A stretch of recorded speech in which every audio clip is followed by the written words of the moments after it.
Recorded Books and One Click Digital present I'm Doin Me, Too, by Anna Black, narrated by Lynnette R. Freeman.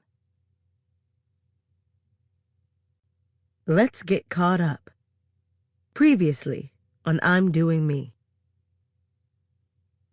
Tiffany Richardson, a Chicago native, moved out to L.A. to pursue her dreams of becoming an anchorwoman or radio broadcaster, but she stumbled into a writing position at KCLN for a new series called Boy Crazy. Going for her interview to be the next broadcaster for KCLN's online network, she landed on the right floor, but walked through the wrong door, and she snatched the position from right under Tracy Sims, a sister who lost her position because she was late for work on her first day. Outraged and full of malice, Tracy vowed that would not be the last they'd hear from her, even after Tiffany apologized. Not in a forgiving mood, she stormed out, but was never to be heard from or seen again. Tiffany fell into her new fast-paced career, and after only a couple of seasons, she was promoted to head writer and producer of the hit series. Because of her, the show rose to #1 on the network. However, with the highest-ranking show at KCLN, Tiffany and her crew were baffled when their show was on the chopping block. Later, they found out it was because the brother of the network owner, William Kiefer, who took William's place when he was out ill, was a racist and wanted the all-black cast gone.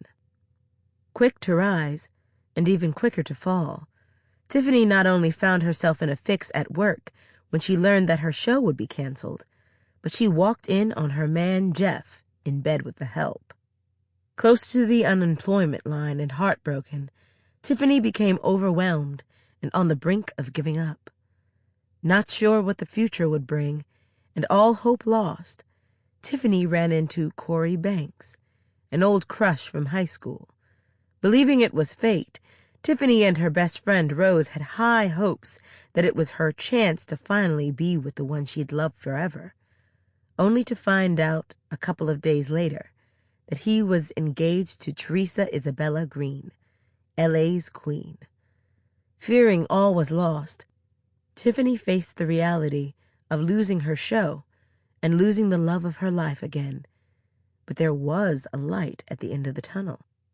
Tressa was the daughter of Langley Green, the owner of TiMax, a huge network. To impress Kory, Tressa offered to help Tiffany bring her show over to her father's network. This was one of Teresa's first underhanded attempts to keep Kory for herself, because she had a feeling there was more to Tiffany and Kory's relationship than just friendship. Moving forward, Tiffany stayed focused and gave up on the idea of her and Kory ever being together, especially after she learned Tressa lied to her about the interview at her father's company. Tired of the drama, Tiffany wished Kory well on the night of his engagement party. Later that night, he showed up at her door, asking for a friendship that Tiffany knew she couldn't handle.